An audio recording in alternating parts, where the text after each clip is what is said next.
Hello दोस्त। Mission government job में आपका स्वागत है। आज मैं आप लोगों के लिए लेकर आया हूँ भारतीय संविधान के अनुच्छेद जो कि 1 से 95 तक मैं बताने वाला हूँ। अगर आप मेरे चैनल पर नए हैं तो हमारे चैनल को सब्सक्राइब कर दीजिए और लाइक कर दीजिए ताकि आपको आने वाला वीडियो आपको जल्दी से मिल सके। चलिए चलते हैं, देखते हैं। अनुच्छेद का भाग एक में है कि संघ और उसका क्षेत्र। ये जो है संघ और उसका क्षेत्र आता है अनुच्छेद एक में। तो अनुच्छेद में क्या क्या है, चलो देखते हैं। अनुच्छेद जो 1 से 4 में आता है, संघ और उसके क्षेत्र के बारे में बताया जाता है। ये अनुच्छेद 1 से 4 में। अनुच्छेद एक में क्या है दोस्तों? अनुच्छेद में क्या है? अनुच्छेद एक में भारत राज्यों को संघ कहा गया है। भारत जो है बहुत सारे राज्यों का एक संघ है, तो इसे अनुच्छेद एक में परिभाषित है। भारत में राज्यों का संघ है, ये अनुच्छेद एक में कहा गया है। दूसरा देखते हैं अनुच्छेद दो। अनुच्छेद दो में नए राज्यों का प्रवेश या गठन। जैसे नए राज्यों का प्रवेश किस कोई मिलना चाहता है तो ये अनुच्छेद दो के अंतर्गत मिल सकता है, या अगर नया कोई राज्य बनाना चाहता है तो ये अनुच्छेद दो के अंतर्गत आएगा। अनुच्छेद तीन में क्या आता है? अनुच्छेद तीन में है कि राज्यों की सीमाओं या नामों में परिवर्तन। अगर राज्यों का कोई भी सीमा है, उनसे रिलेटेड जो प्रॉब्लम चल रहा है, उनसे समस्या अनुच्छेद तीन में आएगा। उसके नाम अगर नाम में परिवर्तन करना चाहते हैं तो सीमा में परिवर्तन या नामों में परिवर्तन करना चाहते हैं तो यह अनुच्छेद तीन में आएगा। चलिए दोस्तों, अनुच्छेद चार में। अनुच्छेद चार में क्या है? नए राज्य बनाने से संबंधित आवश्यक संशोधन। जो भी संशोधन लाना होगा या विधेयक लाना पड़ेगा, वो नए राज्यों के संबंध में जितने भी संशोधन करना होगा वो अनुच्छेद चार के अंतर्गत से कर सकता है। चलिए दोस्तों, अब नेक्स्ट भाग दो में देखते हैं। भाग दो में आता है दोस्तों, भाग दो में आता है नागरिकता। नागरिकता कितने में आता है? अनुच्छेद 5 से 11 में नागरिकता को वर्णन किया गया है, अनुच्छेद 5 से 11 में। चलिए दोस्तों, देखते हैं कौन कौन सा अनुच्छेद 5 से 11 है। 5 में कहा गया है कि संविधान होने के समय नागरिकता। अगर संविधान जिस समय संविधान बना, लागू हुआ, उस समय से भारत के निवासी हैं तो वो भारत के निवासी कहलाएंगे। और 6 में, अनुच्छेद 6 में क्या है कि पाकिस्तान से जो भारत आए लोगों को नागरिकता। तो 1947 के दौरान और 1950 के दौरान जो है वो आ गया भारत में, वो भारत के नागरिक कहलाएंगे। और फिर क्या है अनुच्छेद 7 में? अनुच्छेद 7 में क्या कहलाता है? पाकिस्तान जाने वालों की नागरिकता समाप्त हो जाएगी। अगर भारत से जो लोग भारत से पाकिस्तान चले गए हैं, उसकी नागरिकता समाप्त कर दी जाएगी। ये अनुच्छेद 7 में कहा गया है। ठीक है। 8वां में क्या है? विदेशों में रहने वाले भारतीय मूल के व्यक्तियों की नागरिकता। जो भारत से विदेश चला गया या वहां का नागरिकता प्राप्त कर लिया तो उनकी नागरिकता रद्द कर दी जाएगी। और ये अनुच्छेद 9 में कहा गया है जो भारत से विदेश से जो लोग भारत में रह रहे हैं वो अपना नागरिकता के लिए आवेदन दे सकते हैं। और फिर दो ही नागरिकता पर प्रतिबंध। वही कहा अनुच्छेद 9 में जो है कि दो नागरिकता नहीं हो सकता किसी देश का, या तो भारत का रहेगा या तो किसी और देश का रहेगा। ये अनुच्छेद 9 में कहा गया है। अनुच्छेद 10 में क्या कहता है? अनुच्छेद 10 में कहता है नागरिकता की निरंतरता। जो भारत के लोग रह रहे हैं भारत में, वो नागरिकता उसकी बने रहेगी जब तक कि नहीं उस पर कोई क्या दंड मिले, तो उसके हिसाब से वो नागरिकता निरंतरता बनी रहेगी।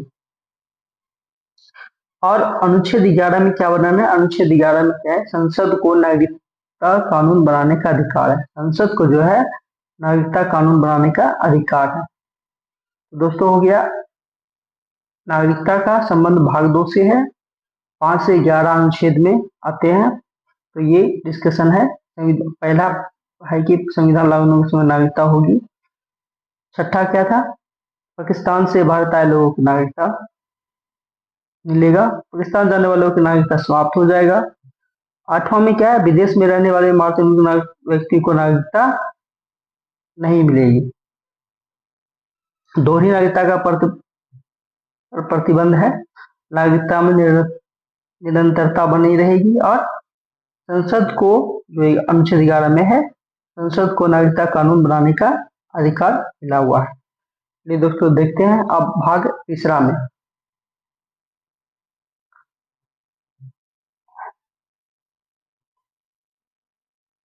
भाग 3 में आता है मौलिक अधिकार। मौलिक अधिकार कौन से आर्टिकल से है? 12 से लेकर 35 तक मौलिक अधिकार हैं। चलिए देखते हैं कि 12 से और कितने मौलिक अधिकार हैं 12 से 35 तक। तो 12 में क्या है? राज्यों का परिभाषा मिलता है। अनुच्छेद 12 में क्या है? राज्यों का परिभाषा मिलता है। अनुच्छेद 13 में क्या करता है? अनुच्छेद 13 में मौलिक अधिकारों के विपरीत कानून अमान्य है। मौलिक अधिकारों के जो विपरीत कानून जो है अमान्य रहेगा। ठीक है। अनुच्छेद 14 में है समानता का अधिकार प्राप्त होगा, सभी लोगों को एक तरह का अधिकार प्राप्त होगा। अनुच्छेद 15 में है धर्म, जाति, लिंग आदि के आधार पर कोई भेदभाव नहीं होगा, यानी आधार पर भेदभाव निषेध है, भेदभाव नहीं हो सकता। अनुच्छेद 16 में क्या है? रोजगार में समान अवसर, चाहे हिंदू हो, मुस्लिम हो, सिख हो, ईसाई हो, या किसी भी जाति संप्रदाय से आते हैं, उनको रोजगार में समान अवसर प्रदान किया जाएगा। अभी 17वां में अस्पृश्यता का अंत होगा, मतलब किसी भी छुआछूत नहीं हो रहेगा। अगर ऐसा कोई करता है तो उसे कानून दंड देगी। ठीक है। और ठीक ही जैसे टाइटल्स होता था, उपाधि होता था, उसको अंत कर दिया गया। ठीक है। और अनुच्छेद 19 में क्या है? अनुच्छेद 19 में है स्वतंत्रता का अधिकार। कौन कौन से अधिकार है? भाषण देने का अधिकार, संघ बनाने का अधिकार, व्यवसाय करने का अधिकार, ये सब स्वतंत्रता का अधिकार में आते हैं। अनुच्छेद आते हैं अनुच्छेद 19 के अंतर्गत आते हैं। ये हमेशा इंपॉर्टेंट रहा, ये इसको याद रखने की जरूरी है। ठीक है। उसके बाद अनुच्छेद 20 में अपराध के संबंध में सुरक्षा। अगर कोई अपराध करता है तो उसे सुरक्षा प्रदान, अपराध करता है उसे दंड दिया जाएगा और नागरिकों को सुरक्षा प्रदान किया जाएगा, ऐसा अनुच्छेद 20 में कहा गया है। और फिर है इसमें क्या है कि जीवन और व्यक्तिगत स्वतंत्रता का अधिकार है। अनुच्छेद 21 में क्या है? जीवन और व्यक्तिगत स्वतंत्रता का अधिकार है। नेक्स्ट चलते हैं दोस्तों।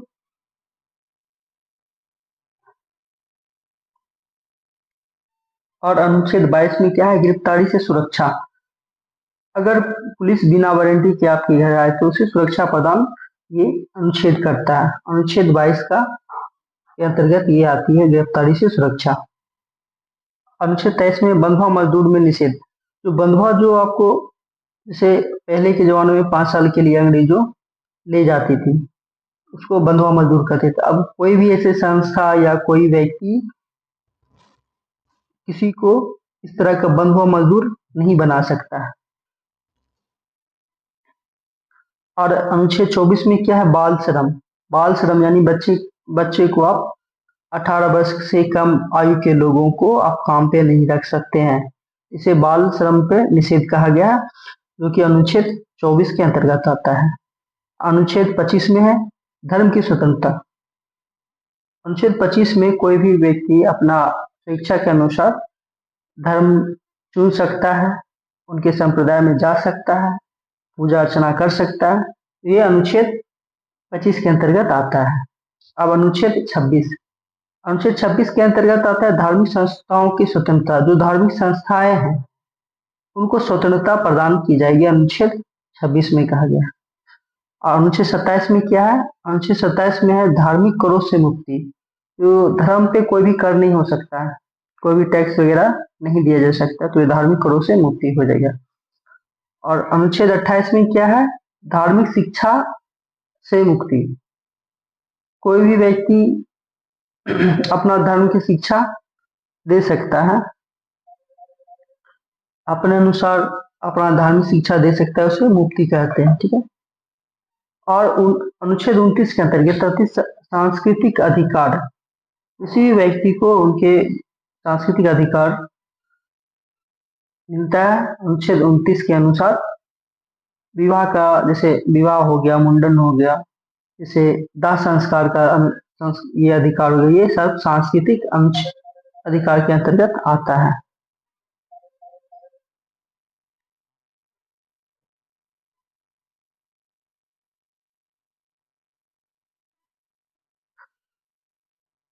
अब दोस्तों चलते हैं भाग 4 में। भाग 4 में नहीं, सॉरी, अभी तो 35 तक नहीं, अभी तक 29 तक ही हुआ था। तो चलिए चलते हैं। अनुच्छेद 30 में कहा गया अल्पसंख्यकों को शिक्षा का अधिकार मिलेगा।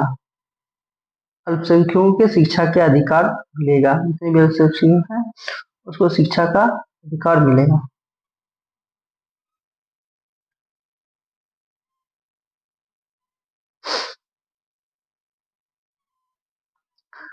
अब अनुच्छेद 31 में संपत्ति का अधिकार। संपत्ति का अधिकार है जो कि अब मौलिक अधिकार नहीं रहा, क्योंकि 44वें संविधान संशोधन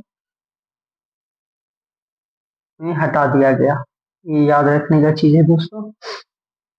अनुच्छेद 32, अनुच्छेद 32 के अंतर्गत मौलिक अधिकारों की सुरक्षा हेतु सर्वोच्च न्यायालय का अधिकार है। आपके जो मौलिक अधिकार का कोई हनन हो रहा है तो आप स्वेच्छा से आप सर्वोच्च न्यायालय जा सकते हैं, ये कहा गया दोस्तों। तो अनुच्छेद 33 में क्या है?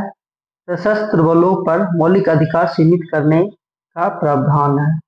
सशस्त्र जो बल है उनके लिए कुछ मौलिक अधिकार सीमित किया गया है।